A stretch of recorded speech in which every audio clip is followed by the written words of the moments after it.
Hi, I'm Jordan. And I'm Kit. Welcome to Story Time, where stars plus lines. Equal stories. On this month's podcast, we are going to be visiting Libra, the weighing scales of the night sky.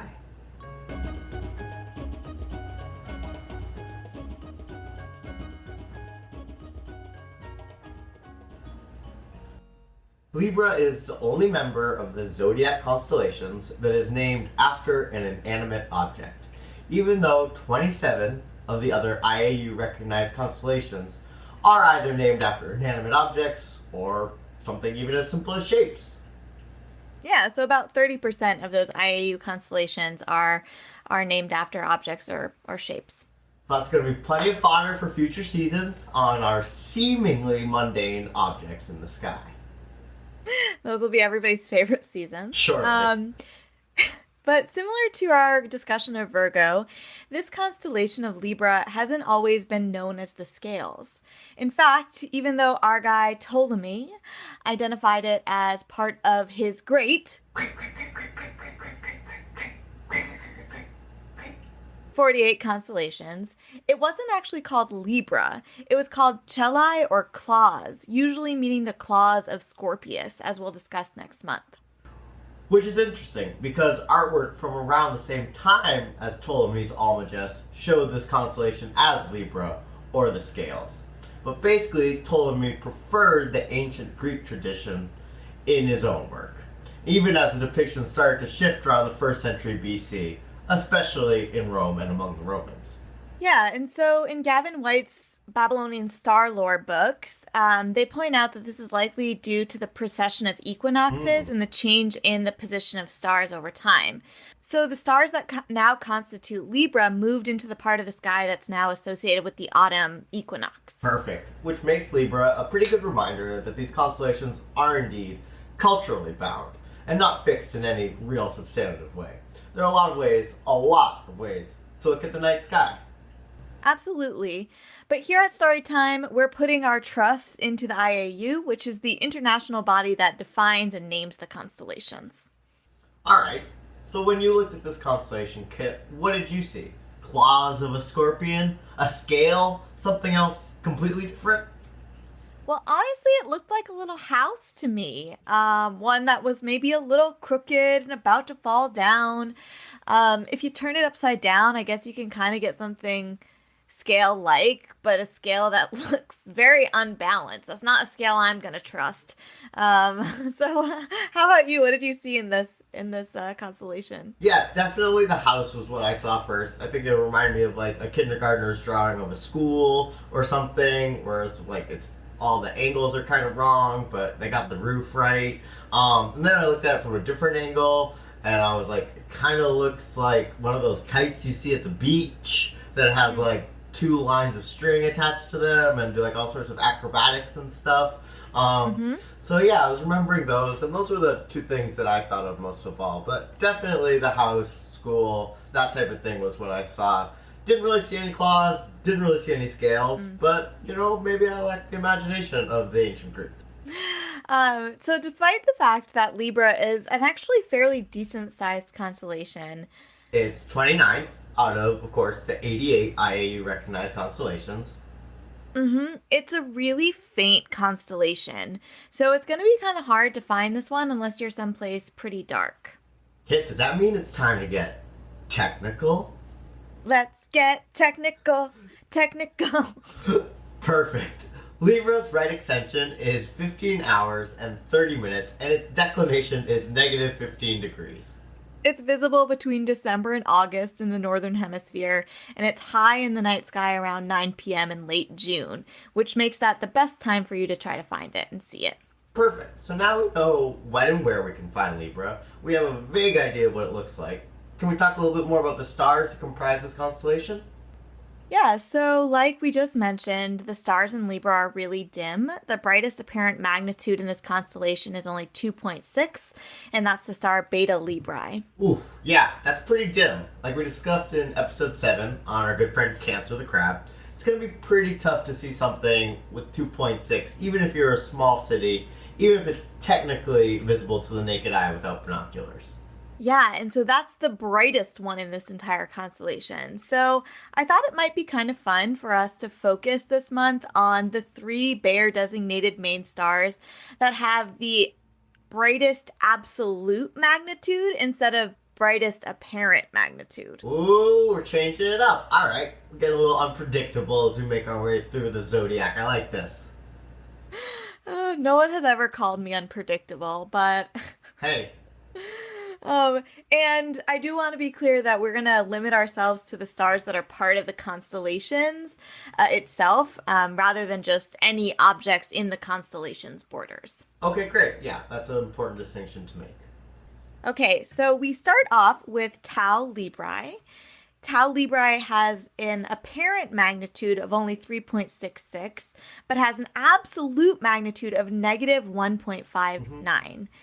It's a spectroscopic binary, and the primary part of the binary is a B-type main sequence star that's 7 times the mass of our sun. And yeah, it's big, but the coolest thing about the Tau Librae is that it's known as a heartbeat star system. Oh, wait, a heartbeat star system? Walk me through that. Sounds awesome. Yeah, it's got a great name, so the branding is on point.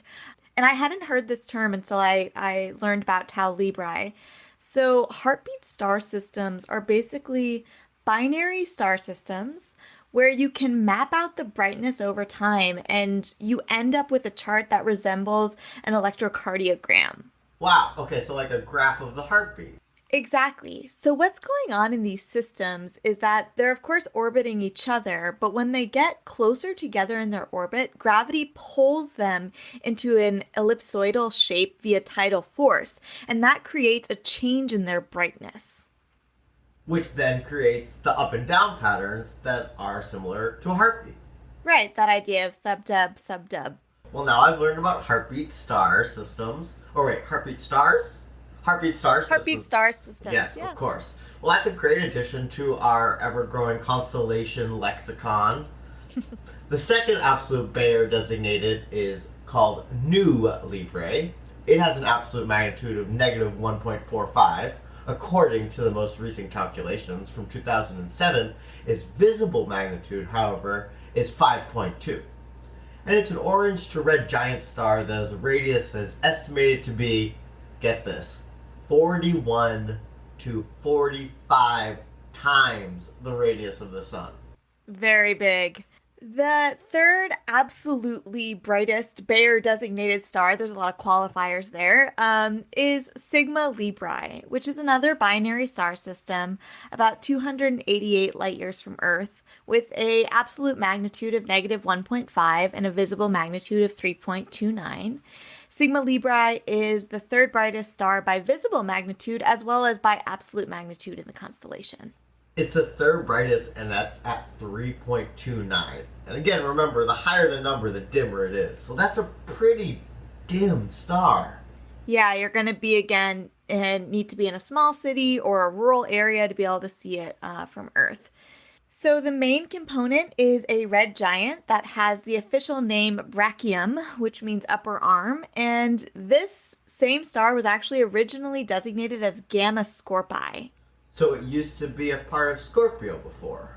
Exactly, and the IAU changed its designation in 1930. Wibbly wobbly starry wary. Okay, moving it around. Now it's where it's always belonged.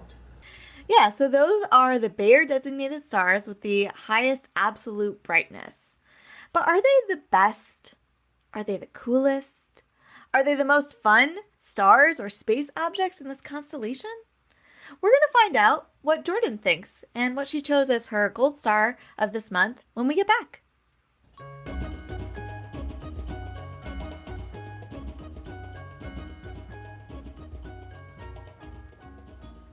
Welcome back to our segment called Gold Star. In this segment, we alternate picking the star or space object in our constellation of the month that captures our heart, our minds, our souls. And this month, Jordan's up. So, what did you pick in our constellation Libra that really won you over? Well, my choice for a gold star this month is actually a blue straggler star. What's a Ooh, blue blue straggler? straggler. Yeah, what's a blue straggler star? Well, we can get to that in a little bit. But first, Mm-hmm. let me give you the star's very memorable name. It Okay. is HD 128429. Oh, lovely. I love it. So this is a binary star system, and it's only 88 light years from Earth. Hmm. And a blue straggler is a type of star that displays a lot of anomalies that are kind of a challenge for us to explain through the normal star formation process. It's usually formed in a star cluster, and we can't tell why it appears so much younger or bluer than all the other stars that apparently it formed at the same time as. So these blue straggler stars, they can either be siphoning off energy from other stars or siphoning off mass from other stars to appear younger than they are. Some of the clickbaity titles about these types of stars calls them cannibals or vampires Mm. or stars that have found the fountain of youth.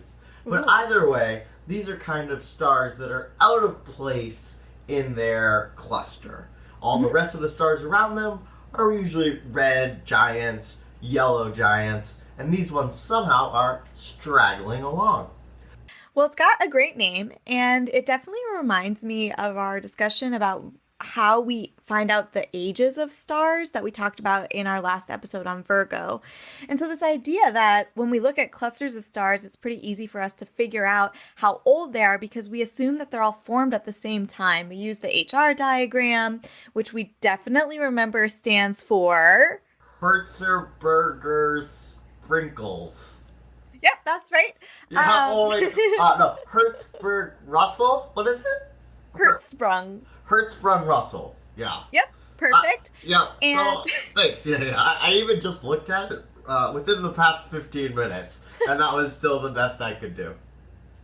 so we use the HR diagram, and so basically it's really interesting to have these stars that they seem too young for the population that they're in.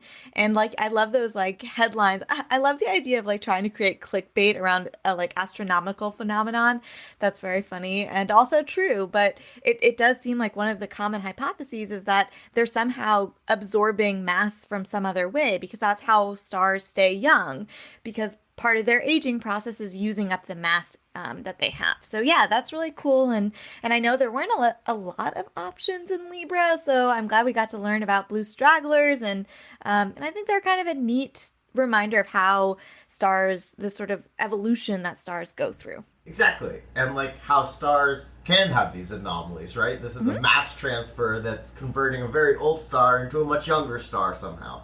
And we don't quite understand how yet, other than a basic mass transfer. But besides that, it's kind of a, like you said, or like the headlines say, it's like a cannibal, or it's like a vampire, or it's like the fountain of youth. We have all these great ways of kind of trying to find the metaphor that makes the most cultural sense to us for the scientific phenomenon that's going on. Well, welcome to the Gold Star of the Month Club, Blue Straggler H. HD 128429. And now you try it. H. Pretty good, pretty good. Yeah, well, we'll have to give it a new name. Well, I'm so glad we have got a new gold star that's actually a blue star to add to our collection. And I think with that, we're going to move right along into the myths and retellings.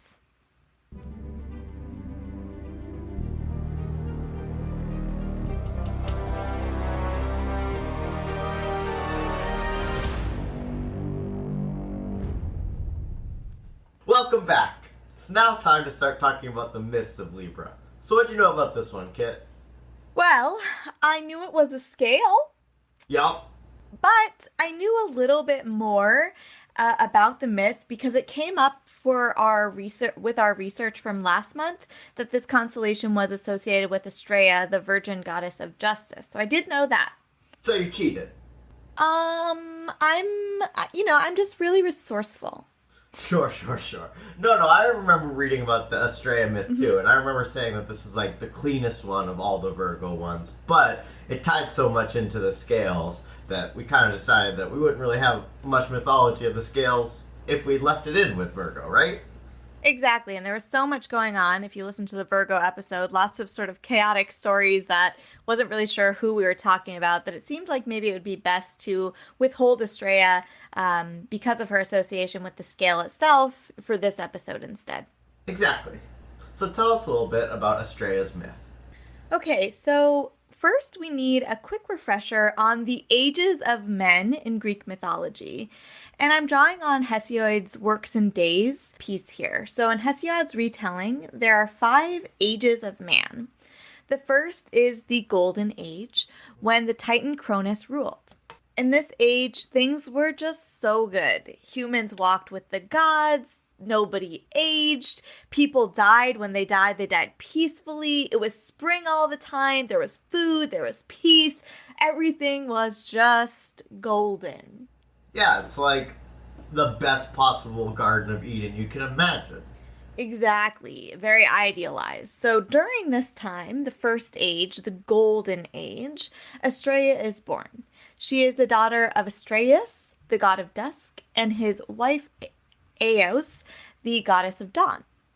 Estrella is something like Cronus's grandniece, and she is the goddess of justice or the goddess of purity and innocence, depending on who you ask.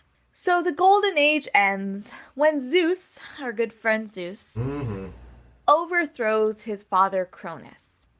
And the Classic. next 4 always. So the next 4 stages are all under Zeus's rule, and they include the Silver Age, the Bronze Age, the Heroic Age, where we find our good demigod friends, and then the Iron Age.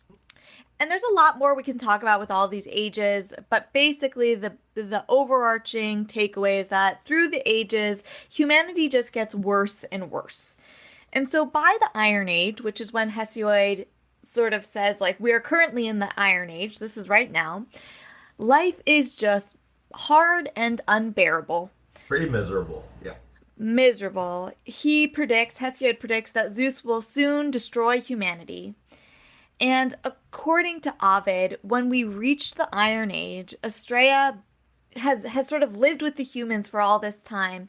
But by the time she reaches the Iron Age, she is so horrified by the state of the world and humanity, she fled the earth to live in the stars, where she became Virgo, holding the scales that we refer to as the constellation Libra. So she becomes Virgo holding Libra, the scales.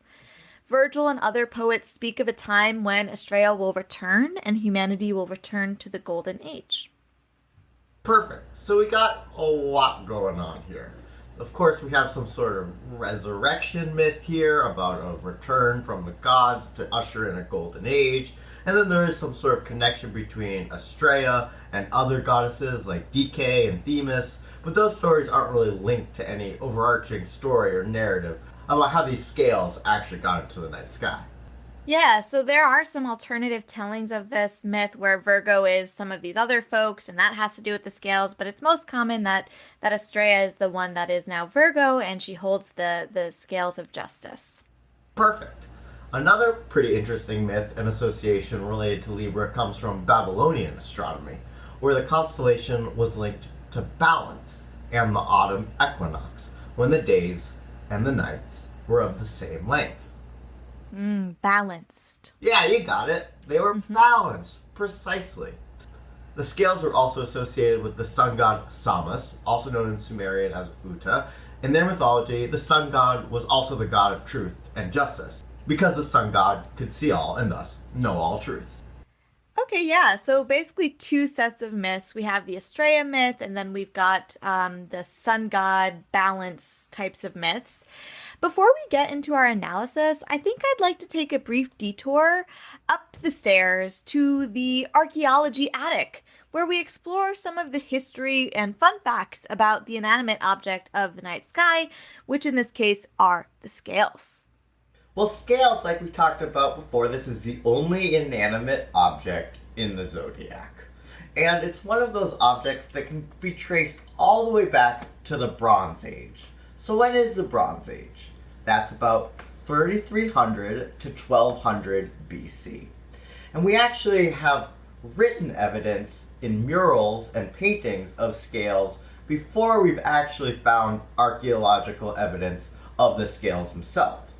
And these scale images can be traced all the way back to around 2300 BC in Egypt. So that's the first time we see these weighing balances, which also have a real strong and spiritual significance. The Egyptians, of course, believed that the god Anubis would weigh the hearts of the deceased when deciding who was worthy of entering heaven. So around 2300 BC, we find these murals that show the scales, even if we don't have evidence of the scales themselves that far back in Egypt. So the most ancient relics that we found of weighing scales actually can be traced to about 2000 BC, so not much long after, in present-day Pakistan, near the Indus River Valley. And these weighing scales, they were made out of, guess what? Bone and antler.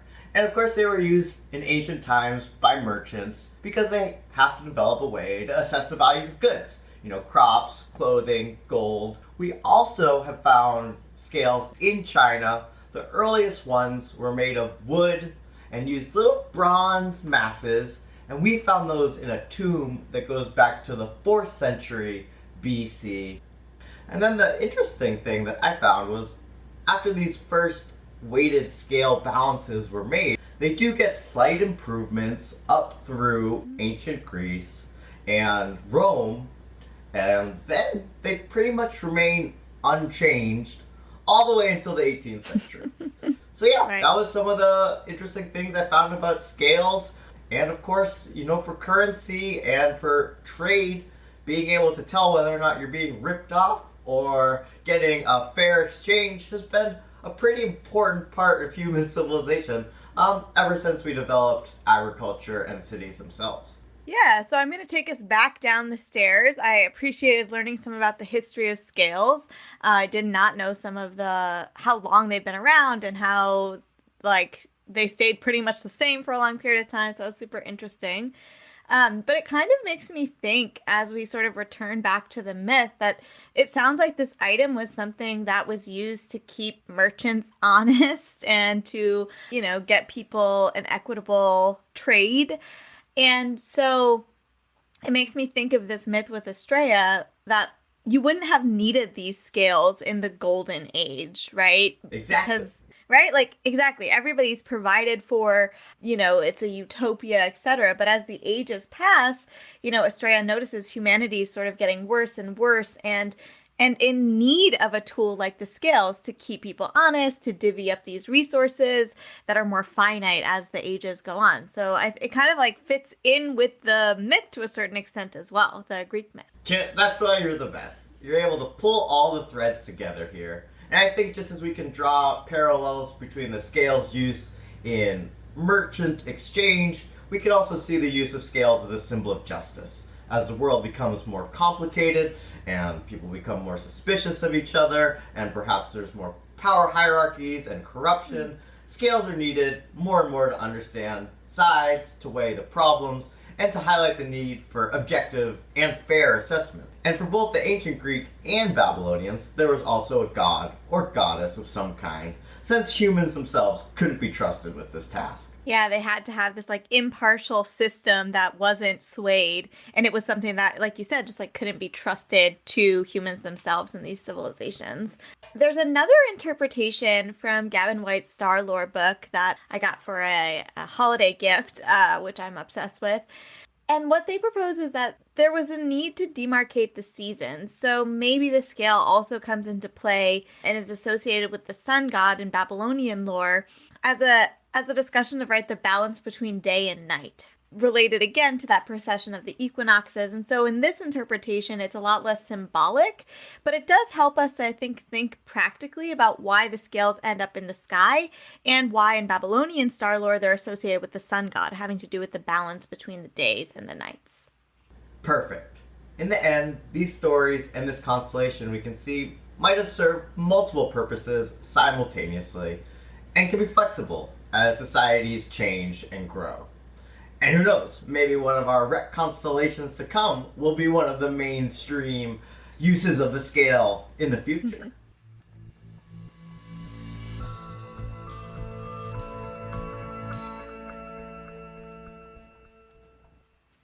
Welcome back to our segment, Rep Constellation. In this segment, we reimagine, reboot, and revise the myths of our monthly constellation in hopes to modernize it, or subvert it, or perhaps even deepen the story. Or sometimes, we're just trying to make it a little less cringy than the original version. So alright, Kit, walk me through, what was your Rep Constellation this month? So, I was thinking a lot about Estrella's myth, and something I kept wondering about as I was sort of reading about these ages and reading about Estrella's leaving was I kind of wanted to know what Estrella was up to between the Golden Age and the Iron Age, right? So, is she out there trying to like save humanity? Is she out there trying to aid its downfall? I don't know. Like, we don't know much about her. So, in my retcon, I'd like to just know more about her. And because we don't have enough, like, hero narratives about women, I want her to be sort of trying to help the people of the world, but simply being unable to overcome the corrupting influence of Zeus and the other Olympians. So, she's sort of in this battle because she's, again, this sort of precursor goddess relative to Zeus in this sort of generation before. And so she just can't overcome, what's happened under this new regime. I want to title it The Adventures of Estrella. I just want to know what she's up to, what kind of antics, what kinds of heroics she's up to. And I think that the ending stays the same, that she eventually leaves. So it's going to be a little bit of a sad tragedy, but I think it would be really interesting to dig deeper into what she's got going on. I completely agree. I want to know what's going on with Estrella for this time too, right? Because she doesn't just leave at the end of the Golden Age. She sticks around and watches this decay, but we don't get to see really what are her opinions on it. Is she trying to resist it, or is she trying to form a better world within these confines? So yeah, having a little bit more about this process, maybe of her disillusionment as she tries and fails to help people, I think there's definitely a real hero narrative there that we could make. Yeah, and that we like miss out on. And so I'd love to have some more of that kind of thing. That isn't just like Hercules squashes crab. So how about you, Jordan? Where did you take this retcon? Yeah, this one was kind of hard for me until I just pressed the rewind button and I think my constellation was we just stop right there. Maybe Zeus doesn't win. Maybe we just stay in the Golden Age. Maybe Estrella's still in charge. And we don't have to go through this whole fall of man narrative. So my constellation is the prophecy doesn't come true. The prophecy that Zeus is going to overthrow Cronus.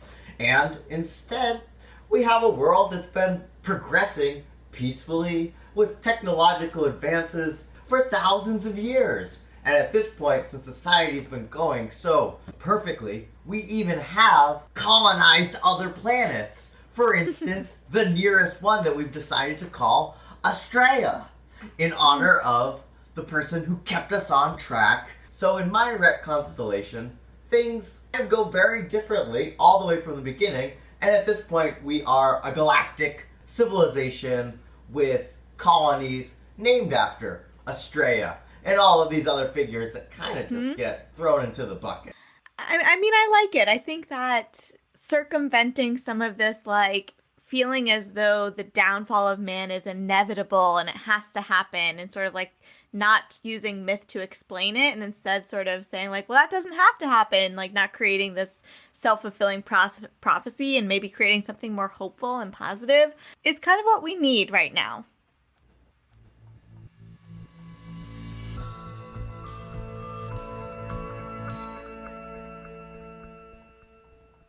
All right, Kit, time to wrap things up by getting a little less serious and a lot sillier here in our final segment, Pop Culture Superstars.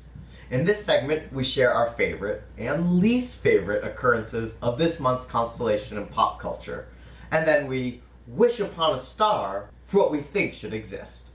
All right. There's not a lot going on in Libra. So do you want to start with your favorite, Jordan? And we can kind of see what we came up with? Sure, yeah, let's see if we have any overlap or anything like that. So I had to do a lot of digging to find my favorite.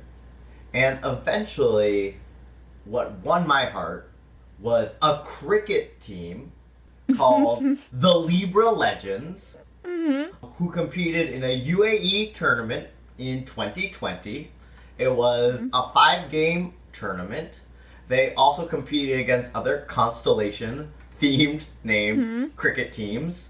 And what I liked about them, besides the alliterative name, I went onto their Instagram and they have these really great pink and fuchsia uniforms. So Mm-hmm. I like them for the aesthetics alone. I Wow. also looked into the results of this tournament. It looks Yeah. like the Libra Legends played 5 games and lost all 5 games. Conveniently, or perhaps non coincidentally, the domain LibraLegends.com is Ugh. now for sale for $2,495.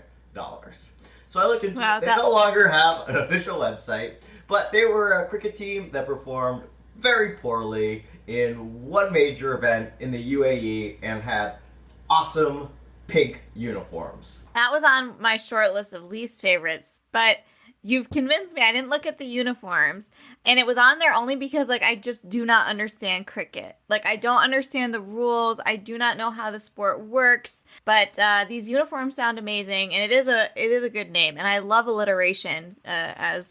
As listeners will have already realized, I give all of the things that I create Yeah. alliterative names. What Yeah. about you, Kit? Noted. What did you pick for your most favorite Libra? So this is a bit of a roundabout thing here. So As opposed basically, to my cricket team, which is not roundabout at all. Yeah. well, to get to Libra is it takes a Mhm. little while. So there's a Swiss company that has a brand called Libresse, Ooh. but in Australia, the same brand is called Libra. So this brand is in Australia known as Libra. The brand makes menstruation products and recently released some really cool, like really inclusive ads that try to break down stigma around menstruation.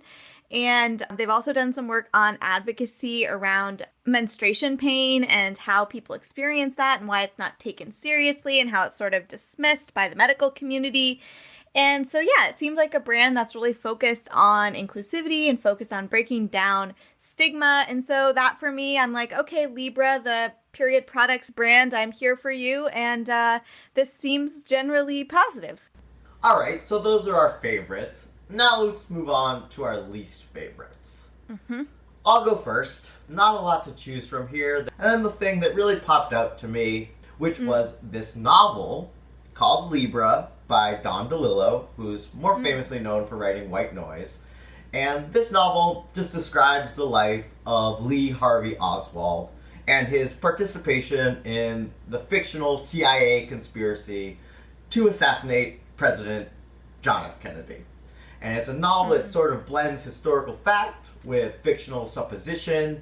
It casts Lee Harvey Oswald as the hero slash anti-hero of the story. And it might be a great novel. I've never actually read it, but I think we can see pretty clearly the past 30 years since it is published, conspiracy theory narratives in American culture and sort of the damage that is wrought.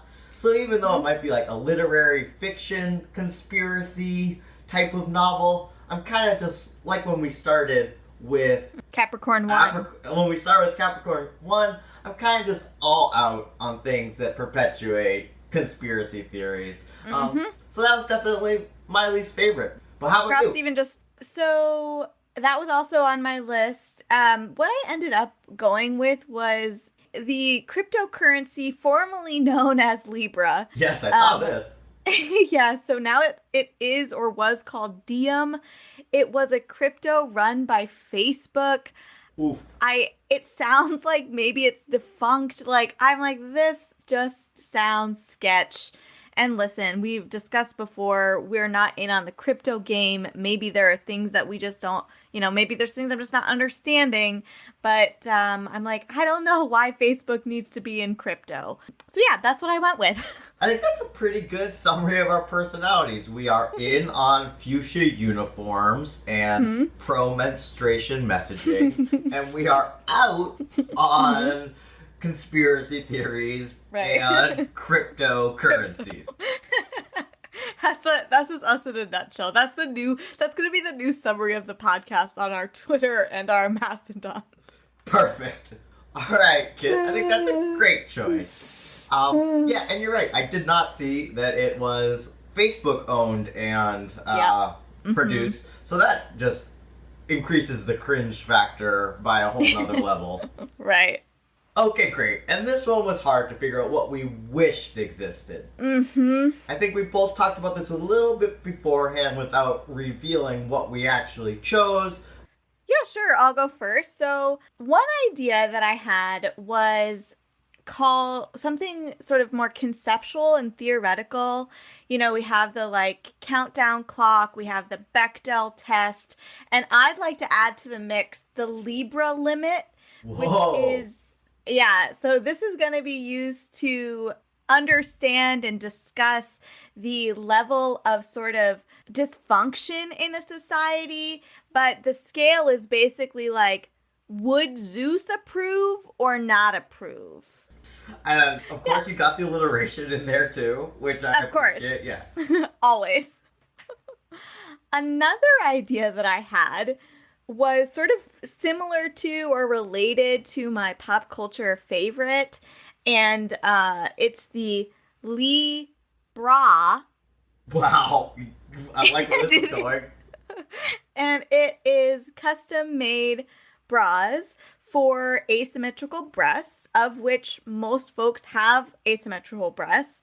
And so, usually, on bra fitting sites, they'll be like, just get the cup that fits the larger breast. And instead, the Lee bra is a custom one that you can get to fit each of your breasts. So that is my other idea. I think that's brilliant. I think that's actually really, really good.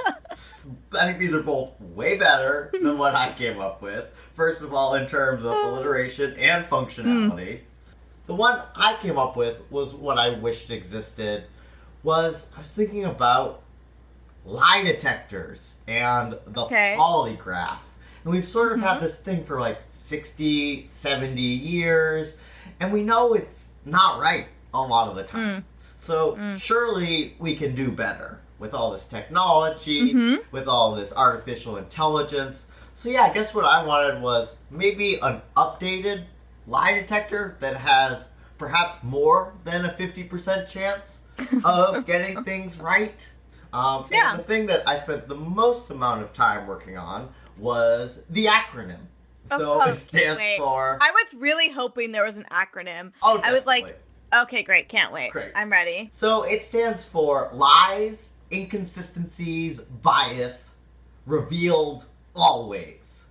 So this is the Libra lie detector. And Oh. next time we're approving Supreme Court judges or someone of that nature, we will make them take the Libra lie detector test so that they don't say one thing, then get the job, and 2 years later do the exact opposite. Oh, the acronym is so good. I feel every acronym I've tried to come up with on this show has been just a dumpster fire, and this one is so good. It's a great idea. It's kind of remarkable we don't have a better system for like lie detection and those kinds of things. So yeah, this I do also wish that this existed. Well, Kit, it's only a matter of time before one of our wishes comes true.